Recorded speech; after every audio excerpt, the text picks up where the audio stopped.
Hi, I'm Chef Gail Sokol and welcome to my kitchen. Well, folks, St. Patrick's Day is coming and I want to give you a really good basic Irish soda bread. And it's almost like a big biscuit. Some of you may never have tried making it. It is the easiest thing in the world to make. And it's delicious with butter and jam. You could have it with your eggs in the morning. You could have it just as a snack. It is scrumptious. I like to put a slice in for my kids when they have gone to school, and you can butter it or just leave it plain. It is absolutely delicious. Delicious. All right, so I make mine a little different because I like it a little lighter. Some Irish soda breads can be a little heavy. So I'll show you my tricks to lighten it up. But before we get started, I want you to become a subscriber. I want you to click that notification button so you can see all my future videos and tips, and even the ones that I've made in the past, because they're awesome. So Irish soda bread, very easy, and you preheat your oven to 425 degrees Fahrenheit, and that's about right for a biscuit temperature. Very, very easy. And this almost uses the flaky pie crust method. So you have your flours, but here you have some chemical leaveners and a little salt, and then we're going to add just a little bit of butter. Now, all Irish soda bread recipes differ. This one's super easy. I put currants in mine, and these are just like the little tiny, they look like tiny raisins. If you want to put raisins in, you can. If you want to leave them out, leave them out. So in my large bowl, and you want to get a large bowl, and you want to use a pastry blender.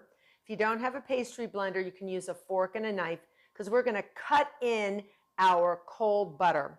And it's about 2 tablespoons. That's all it is. So Irish soda bread isn't that fattening. So if you're watching, you're fat, not too bad as a bread. So the first thing I have here is 1.5 cups of all-purpose flour. And then I have 1 cup of white whole wheat flour. Some Irish soda breads are all whole wheat, but it's a little bit nutty and sort of too much fiber for certain people. So you just combine a bit, and it actually lightens it up. Then to lighten it up, the texture even more, I put in 1/2 cup of cake flour. This has a lower amount of protein and more starch, and just lightens it up. So I'm going to take my pastry blender instead of as if I had a whisk, and I'm just going to mix it up.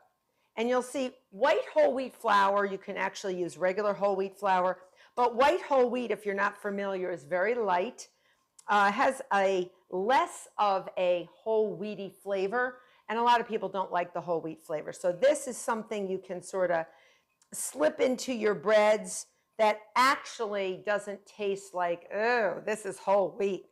I don't like this. It's really subtle, just a little nutty and really, really good. So now I'm also going to put in a 1/4 cup of dark brown sugar. So there's not a lot of sugar or sweetness in this either. Again, some recipes differ than others. I'm going to do that again with my pastry blender and just get all the bumps out. And that's packed. That's 1/4 cup dark brown sugar packed. If you don't want to use dark, you can use regular, any type of brown sugar. So dark just has a little extra molasses in it. It's a little less processed, not a big deal. All right, 2 tablespoons of finely diced butter, unsalted butter. It's relatively cold. It doesn't have to be super, super cold. The other thing I forgot to add, which I'm about to add right now, is a 1/4 teaspoon of salt and a 1/2 teaspoon of baking soda, and that's fine. We're just going to mix that in. Not a big deal.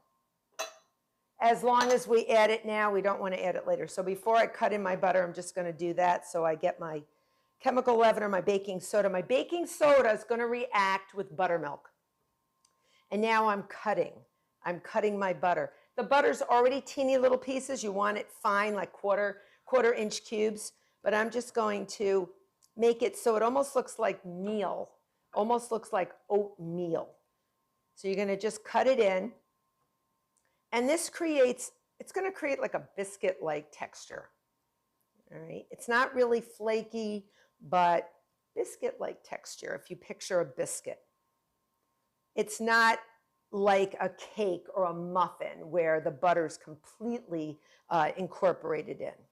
All right, so once we have that, and it's almost like a meal, and you can see, just brush that off and keep on going if you think that it's still, the butter's still too big. And it might be, so you just keep on going. And this is known as cutting in. Recipes will actually say cut it in. Cut the butter into the dry ingredients. This is typical for a flaky pie crust, typical for the biscuit method of mixing, and the Irish soda bread way of mixing, because this is a biscuit, a giant biscuit. You can also make individual ones too if you want. All right, so now we put the pastry blender aside. I'm going to add 1/3 cup of currants. You can add more or less or leave them out if you don't like them. I like them. I like currants. I like raisins. I know some people don't. I find a lot, whenever I've taught kids, they're like, leave the raisins out, Chef Sokol, or leave the currants out. And it's like, okay, we can do that. So I've even known recipes that'll put mini chocolate chips in here. Yeah, in an Irish soda bread, really. Yeah, would I lie to you? It's really true. All right, now that all our dry ingredients and our butter's been cut in, buttermilk. So I have 1 1/4 cups of buttermilk, and I always leave some on the side just in case I need more. Sometimes I don't. Sometimes everything's a little too dry, so I'm going to put in my 1 1/4 cups of buttermilk. And then I've left my pastry blender aside. We're not going to add that. We're not going to use that anymore. And now we want to just lightly incorporate our buttermilk into our dry ingredients. And if it appears dry, we don't want it too dry, we will add a little more. You're going to use that judgment by feeling your dough. So if it's a little too crumbly, sometimes you add more. Again, this is supposed to be like a big biscuit. Biscuits are not inundated with a liquid. They're usually just have enough to hold it together. But you can see, a little crumbly. I may add a little more. So I may add a tablespoon or 2 more. All right. And then you're going to form this into a large round or a large biscuit. I'm just going to pour in a little bit, maybe 1 to 2 tablespoons more. You use your judgment and you can feel. So if you've measured a little bit less buttermilk, or if you have put in a little too much flour, you may need a little bit more buttermilk. And there's no harm to that. All right, so now I'm putting my spoon down and I'm going to use my best tool that I've got, my hands. And I'm just going to gather. Again, I'm not kneading. I'm just gathering to the side of the bowl. I'm going to rotate my bowl, gather, and maybe flip it over just a little bit on itself. You can do this on a work surface, like I could put it on my marble slab. I'm just going to do it in my bowl. It's easier. And then I can see, boy, it still looks a little dry. Do I need another drizzle of my buttermilk?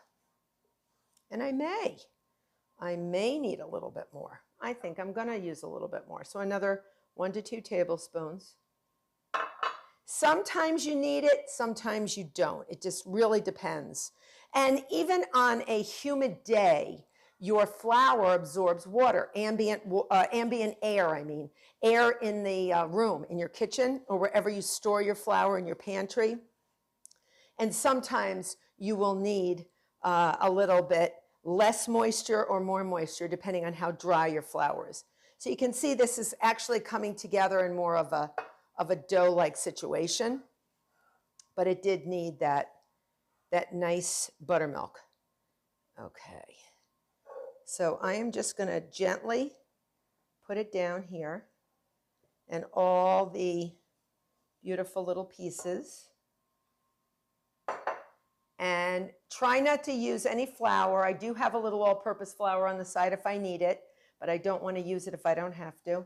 And I'm just going to gently knead only a few times. You don't want to do it a lot. So you wouldn't do it more than maybe 8 to 10 times. And of course, I did mix it in the bowl with my hands. So you're just going to knead it gently because we don't want to develop gluten. This is going to make one small loaf of Irish soda bread. This is a good way to introduce yourself to Irish soda bread in case you've never had it. The bigger your Irish soda bread, I made one once like that big. It was gorgeous, but you have to make sure you bake it thoroughly. Sometimes they don't bake all the way through, and you have to make sure that it's not doughy on the inside. So I find if they're too high, they don't bake well.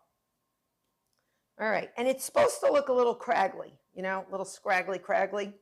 You want to make sure everything is together on the bottom, and it is. And I'm just going to stuff that currant in, and then I'm going to put it on a parchment-lined sheet pan right here. I'm going to push it down a little, and then I'm going to take a razor or a knife, your choice. I like razors because a straight razor, or you can even use a very sharp knife. And you're going to make, traditionally, you make an X on the top. And when it bakes, the X, the crisscross separates and comes open, and it's beautiful. So I'm just going to go like that, and then I'm going to go like that. All right, about a ½ an inch thick. And then this is going to go into a 425-degree oven, hot oven, for about 40 minutes. If it gets, you want it nice and brown. If it gets too brown for your liking, put a little aluminum foil over the top while it's still baking. See you back. So my Irish soda bread is out of the oven, and it's lovely and gorgeous and ready to celebrate St. Patrick's Day or anything you want. It is delicious. So I'm going to cut it. All right, and again, it's like a big biscuit, so it's going to hear a lot of noise and a lot of crustiness, but it's beautiful. So let's cut a slice. I'm going to cut it in half, and then we're going to cut it. You hear it? That's typical Irish soda bread. Look at that. It's beautiful. You can see the steam. It's gorgeous. We see our currants. It's beautiful. You can have it with your eggs in the morning. You can have it with your oatmeal in the morning. But no matter what, you've got to try Irish soda bread. It's amazing. It's easy to make. Become a subscriber. Till next time.